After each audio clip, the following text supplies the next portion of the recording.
जब आप खुद एक आम नागरिक थे तो गांव में जब आप रहते होंगे तो कुछ ऐसी चीजें देखते होंगे, तब लगता होगा नहीं इस चीज को हमको होनी चाहिए, यानी हमको नहीं करना। आपको तो पता भी नहीं था कि आप इस तरह विधायक की सीट पे आ जाएंगे, या आप खुद भी निकलते थे जब वोटिंग के टाइम पे।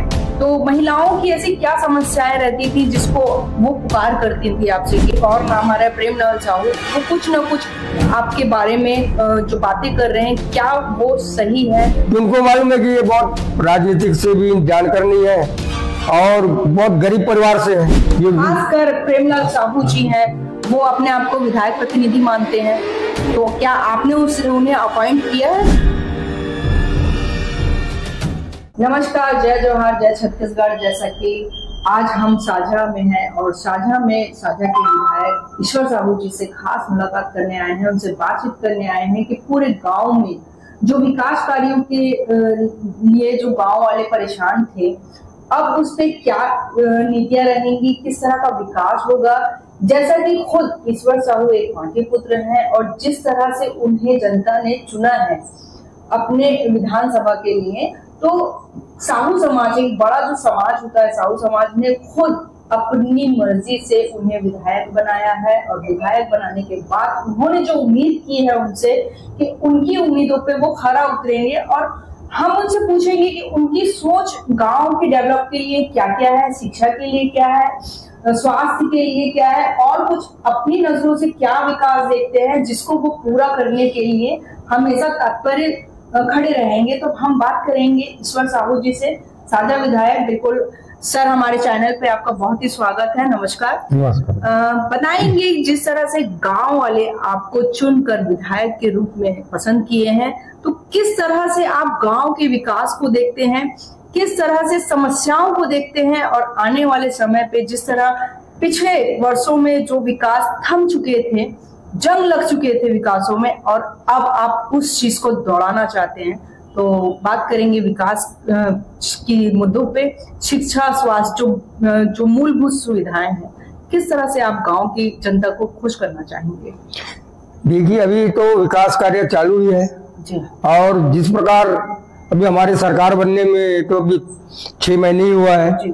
उसमें भी 2 महीने तो अभी लोकसभा के चुनाव में रुक गया था जी। जैसे लोकसभा के चुनाव भी हुए, अभी हमारा विकास कार्य चालू है। चाहे हम सड़क की बात करें, चाहे स्कूलों में भवन बनाना है, या हॉस्पिटल की बात करें, कार्य तो चल ही रहा है और निरंतर चलते रहेगा। लेकिन हमने जो और हमारे विधानसभा में जो जरूरत है कि और विकास कार्य करना है, जो जैसे कि हमने आगे अपने बजट के लिए दिए हुए हैं, जैसे ही बजट पास हो जाता फिर उस हिसाब से और बड़े कार्य करना है। सब बहुत कुछ बजट में दे जा चुके हैं और जो पहले से स्वीकृत हुए हैं वो तो चल ही रहा है, और जिस प्रकार जो हमारे विधायक निधि में आता है वो भी कार्य चालू है।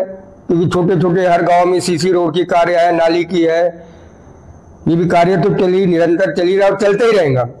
जैसे कि हमारे शिक्षक की कमी है, तो हम अपने विधानसभा में शिक्षक की कमी के लिए हमने स्कूलों में जैसे कि देखा गया, हमने स्थिति देखी है कि बहुत ही वृद्ध रूप में बच्चे हैं, बट वहाँ पे शिक्षक नहीं है। जहाँ 5 लोग शिक्षक होना चाहिए वहाँ 1 शिक्षक है। तो शिक्षक की मांग आप कैसे, किस तरह से विधान? शिक्षक की मांग की है और शिक्षक भर्ती किए जाएंगे हमारे प्रदेश में।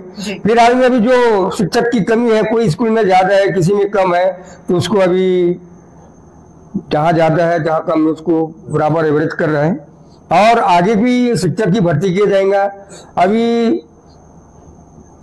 कॉलेजों में शिक्षक की कमी है तो कुछ कलेक्टर दर से ऐसा कुछ बना रहे हैं, लेकिन हर समस्या का समाधान निकलेगा और निकलनी है। और क्योंकि हमारे भारतीय जनता पार्टी एक सरकार है जो अभी बहुत से कुछ पिछला सरकार में कुछ सरकारी कर्मचारी भर्ती नहीं लिए थे, कॉलेज स्कूल तो खोल दिए थे, लेकिन शिक्षक की भर्ती नहीं लिए। आत्मानंद स्कूल खोले, जो प्राइमरी मिडिल स्कूल में जाते थे तो वहां ले जाके शिफ्ट कर दिए। ईश्वर जी, हमको ये चीज बताएंगे आप, जब आप खुद एक आम नागरिक थे तो गांव में जब आप रहते होंगे तो कुछ ऐसी चीजें देखते होंगे, तब लगता होगा नहीं इस चीज को हमको होनी चाहिए, यानी हमको नहीं करना। आपको तो पता भी नहीं था कि आप इस तरह विधायक की सीट पे आ जाएंगे। लेकिन एक नागरिक होने के नाते जब आप गांव की चीजों को देखते थे, कमियों को देखते थे, तो उस चीज को पूरा करने के लिए आप खुद विधायक के पास जब जाते थे तो किस तरह के जवाब आते थे वहां से?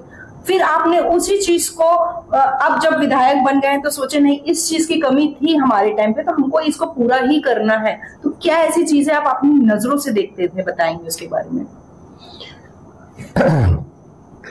हम देखते थे कि गांव-गांव में शराब बिक रहा है जी, और ये जहाँ ये नरवा घुरवा बारी के नाम से पिछला सरकार ने जो योजना बनाए थे जी, उसमें तो पूरा भ्रष्ट ही दिखाई दे रहे हैं, पूरा भ्रष्ट ही हुआ है। जहाँ गौठान बनाए, करोड़ों की खर्चा किए, लेकिन वहां जाके देखो तो एक गैया नहीं दिखते थे, एक लक्ष्मी नहीं दिखते थे, लेकिन उनके नाम से उसके चारा के लिए, पानी के लिए, सुविधा के लिए जो गवर्नमेंट से पैसे मिलते थे सिर्फ भ्रष्ट के नाम से होता था।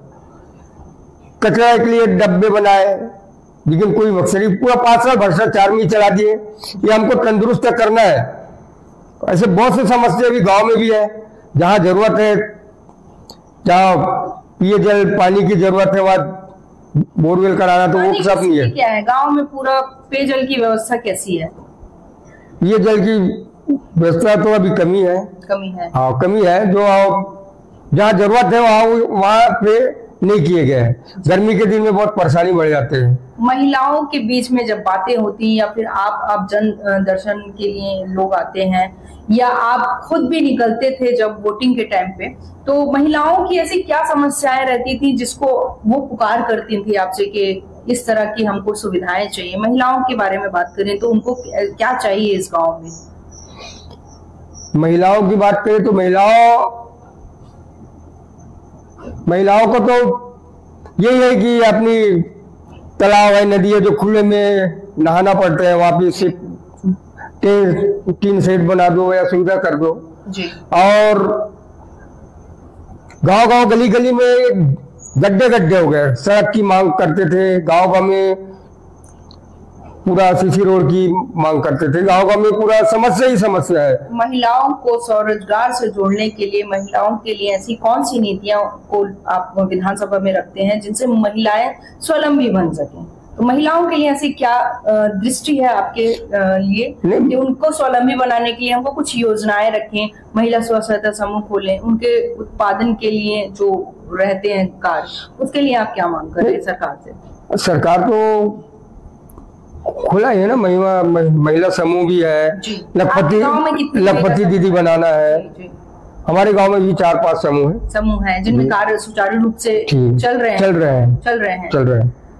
अब कुछ और बातों पे आते हैं ईश्वर साहू जी। जैसे कि आपकी जो छवि है वो लगातार कुछ लोग हैं जो भ्रमित कर रहे हैं आपकी छवि को, तो बहुत सारे ऐसे नाम आ रहे हैं जैसे गोपी कुटेल, और आपके पास जो एक और नाम आ रहा है प्रेम नवल साहू, वो कुछ न कुछ आपके बारे में जो बातें कर रहे हैं, क्या वो सही है या वो क्यों ऐसा कर रहे हैं? क्या कुछ दुश्मनी है उनकी?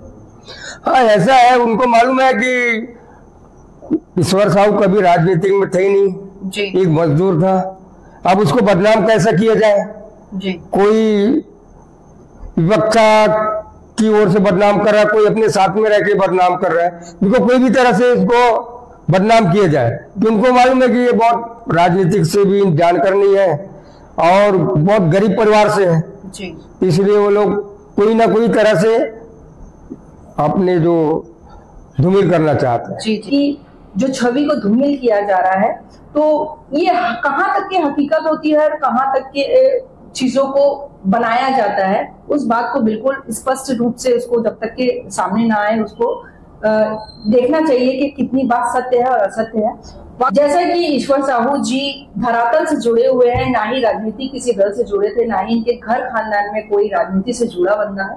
बिल्कुल ये साफ सुथरी इनकी छवि है, क्योंकि इन्हें जनता ने एक विधायक के रूप में उतारा है, क्योंकि वो खुद एक गांव में रहने वाले और एकदम सज्जन पुरुष बोलेंगे, बिल्कुल जो कुछ भी नहीं जानते थे और आज विधायक के पद में बैठ गए हैं और विधायक के पद में बैठने के बाद अपनी जिम्मेदारियों को वो जब देखते हैं तो वाकई में विकासों को वो चुन चुन के लेके आएंगे। महिलाओं को, बच्चों को, शिक्षा को, स्वास्थ्य को, सड़क नाली, जो भी मूलभूत सुविधाएं हैं उनको बिल्कुल ध्यान में रहती है ये चीजें। और जो इनकी जो छवि है वाकई में हम जब भी मिलते हैं बहुत ही मुस्कुरा के और बहुत ही आम जनता की तरह हमसे मिलते हैं। बड़ा यही इनका जो रूप है हमें बहुत अच्छा लगता है। जिस तरह से कभी भी लोग जैसे पद पाकर अपने आप को सोचते हैं कि मैं एक आम नागरिक था, आज मैं विधायक बन गया, लोग मुझे पसंद कर रहे हैं, लोग मेरे से घिरे हुए हैं, तो थोड़ा सा लोगों में अंदर एक अहम आ जाता है। वो चीज हमको बिल्कुल भी ईश्वर साहू के अंदर नहीं दिखी।